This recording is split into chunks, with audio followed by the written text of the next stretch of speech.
बहुत दिन से मेरे मन में विचार था कि आप सबसे मैं वैदिक औषधि सोम की चर्चा करूं। आज से 15-20 साल पहले मैं यूनाइटेड नेशन के किसी प्रोजेक्ट में बायोडायवर्सिटी बोर्ड मध्य प्रदेश ने दिया था, तो उसमें काम कर रहा था। तो सोमवल्ली की चर्चा आई और वहाँ के गांव में जब चर्चा किया तो लोगों ने बताया कि ये सोने की कुदाल से खोदी जाती है, सोने की इसमें कटोरी में निकाला जाता है, रस बनाया जाता है। और कई रोगियों ने बताया कि इनको जो मरणासन थे, जिनको डॉक्टर्स ने मना कर दिया था, वो उसको लगातार पीने के बाद वो स्वस्थ हुए। ऐसे लोग आए सामने जो स्वयं स्वस्थ हुए थे, उन्होंने बताया कि ऐसा है। तो वो बताना मुझे ठीक लगा और फिर उसका विवरण जो सुश्रुत संहिता में है उससे मिलता जुलता था। उसमें पत्ते नहीं हैं और वो बढ़ती है घटती है ये सब, और बहुत मुश्किल से मिलता है। बहुत दुर्लभ पौधा है, अत्यंत दुर्लभ है, इसमें कोई शक नहीं। फिर मैंने कुछ लिटरेचर सर्वे करना शुरू किया तो मुझे वेदों में इसका बहुत अच्छा उल्लेख मिला, कई जगह पर मिला। और सोम औषधि है इसका विवरण मिला। सोम को कूट करके पिया जाता है ये मिला, सोम में शहद मिला करके पिया जाता है ये मिला, सोम में कब दही मिला के, कब दूध के साथ, कब शहद के साथ, कब किस काम के लिए होता है, ये सब मिला। फिर एक अमेरिका की एक किताब कोई थी जिसमें वैदिक मेडिसिनल प्लांट सोम के बारे में था, तो उन्हें एमेनिटा एक मशरूम को सोम कहा था। वो पूरा काफ़ी बड़ी किताब है, देखा। इसके बाद जब सुश्रुत संहिता में विस्तार से इसका वर्णन, सबसे सुंदर उसका वर्णन यही है सुश्रुत संहिता में, कि ये सोम जो है वो 24 प्रकार के होते हैं। वैसे वो भगवान सोम एक ही हैं, लेकिन कहाँ पाए जाते हैं, उनका गुण क्या है, उनका रूप क्या है और उनकी और रचना कैसी है, इसके आधार पर वो 24 प्रकार के हैं। तो 24 प्रकार के सोम का वर्णन जो है ना, जब मुझे मिला तो मुझे बहुत अच्छा लगा। वो श्लोक भी मैंने इसको लिख लिया कि अंशुमान मुंजवांश्चैव चंद्रमा रजत प्रभा दूर्वासो महाकणीयाश्च श्वेताक्षः कनक प्रभा प्रतापवान तालवृंतः करवीरोपिवानपि स्वयं प्रभा महासोमो यश्चापि गरुडाहृतः गायत्र त्रष्टुभः पंक्तः जगतः साकरस्तथा अग्निष्टोमो रैवतश्च त्रिपदी गायत्री उडपति। ये 24 मिले। अब इन 24 में से कुछ तो मंत्र हैं और एक चंद्रमा, उडपति चंद्रमा, गायत्री मंत्र है, त्रिपदा गायत्री, रैवत मंत्र है, और अग्नि में जो डाला जाता है वो सोम दूसरा है। अब इसमें से मैंने ढूंढना शुरू किया कि अंशुमान सोम कौन है, मुंजवान सोम कौन है, चंद्रमा सोम है, रजत प्रभा में चांदी की तरह की चमक वाला सोम कौन है, दूर्वा सोम है, श्वेताक्ष है, कणीयान है, कनक प्रभा है, प्रतापवान है, तालवृंत है, करवीर है और अंशुमान है, स्वयं प्रभा है, महासोम है, गरुड़ाहृत है और फिर गायत्री त्रष्टु पंक्त, ये मंत्र हैं।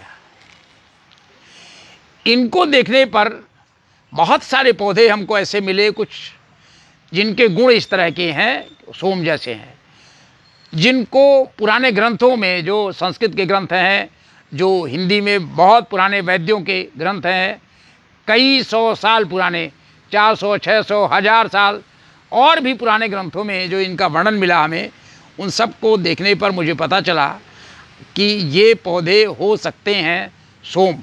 कुछ तो आश्चर्यजनक हैं, निश्चित रूप से हैं, तो उन पर मैं आपसे चर्चा करना चाहता हूँ।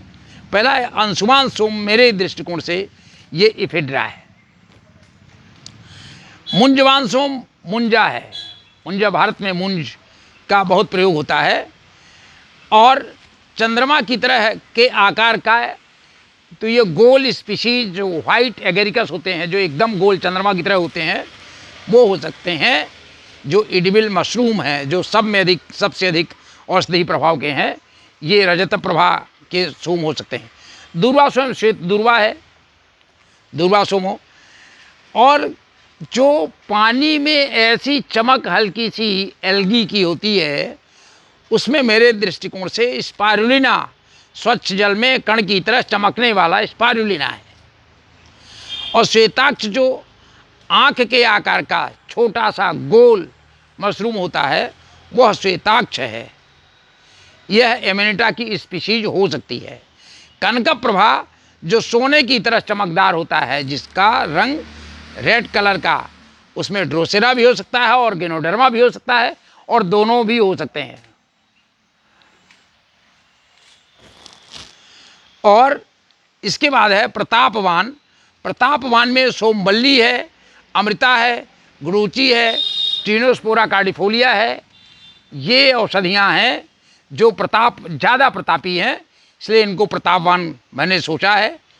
ताल वृंत जो है वो ब्राह्मी, गोरख मुंडी, जिनमें तालाब में वृत्त की तरह है, उनमें एक जो टहनी जैसे निकलती रहती है, जिसमें डंठल जिनमें है, तो वो जो वृंत है, इनको ताल वृंत कहते हैं।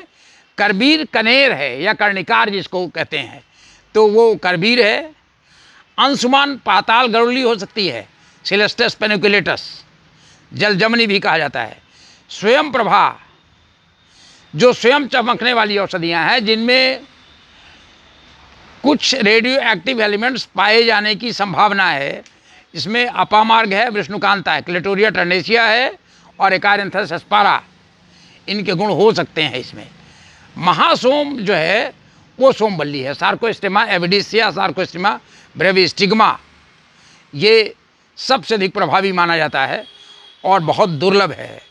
और गरुड़ाहित, गरुड़ नाम का एक पौधा है जो धूसर रंग की केचुली के समान होता है और वृक्षाग्र पर उनमें चिपका रहता है। गुरुचि में भी कुछ इस तरह के लक्षण मिलते हैं, लेकिन चूंकि गरुड़ाहित है, इसलिए गरुड़ वृक्ष जो है ना, वो सर्प के उसमें भी काम आता है, दवाई में, वो गरुड़ का वृक्ष ऐसा हो सकता है। फिर गायत्री छंद है, ओम भूर्भुवः स्वः तत्सवितुर्वरेण्यं भर्गो देवस्य धीमहि धियो यो न प्रचोदयात्, जो बहुत प्रभावी मंत्र है और सब तरह से फायदा करता है।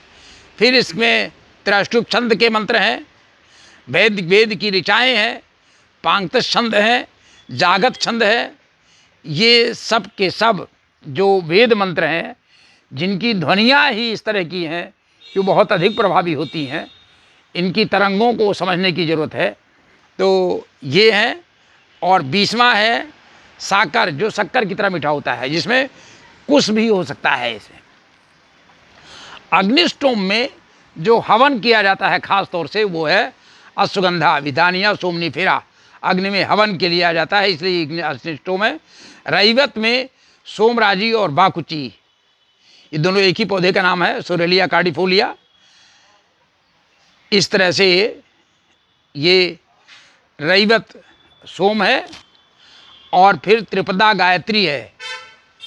गायत्री का चिंतन, ओम भूर्भुवः स्वः, ओम भूर्भुवः स्वः, ये 3 पद हैं, इनका चिंतन। और अंतिम है उडुपति, चंद्रमा। तो पूर्णिमा से अमावस्या तक वो उसकी चिकित्सा में किस किस तरह से काम किया जाता है। और पूर्णिमा की रात के लिए खास तौर से ये कहा जाता है कि उसमें अमृत टपकता है। और भारत में कई ऐसे त्यौहार हैं जो पूर्णिमा के साथ मनाए जाते हैं, चंद्रमा के साथ जिनको मनाया जाता है। और चंद्रमा को ये माना जाता है कि चंद्रमा से ही अमृत की बूंदें टपकती हैं, चंद्रमा से निकलती हैं जो किरणें, वो तो अमृत में होती ही हैं। तो इस तरह से ये 24 तरह के सोम का मैंने संक्षेप में किया। इसको विस्तार से मैं लिख रहा हूँ और इसका प्रयोग कभी किया जाता था कायाकल्प में। और बहुत अद्भुत औषधियाँ हैं, ये भारत में मिलती हैं, किसी का कोई साइड इफ़ेक्ट नहीं है, बहुत अच्छे से इनको लिया जा सकता है। यही नहीं, आज के युग में भी बहुत प्रभावी हैं। एक तो जो अग्निस्टोम अश्वगंधा विथानिया सोमनिफेरा है, वो पूरे विश्व में इसकी डिमांड है, बहुत डिमांड है। कोरोना काल में भी इसकी ताकत को लोगों ने स्वीकार किया है, पूरी दुनिया ने स्वीकार किया है। इसके अलावा जितनी ऊपर औषधियाँ कही गई हैं वो सब एक से एक चमत्कारिक हैं। तो अब इस पर यदि कोई और अनुसंधान होता है या लोग चाहते हैं तो उस पर मैं चर्चा करूँगा। अभी आज के लिए इतना ही। नमस्कार।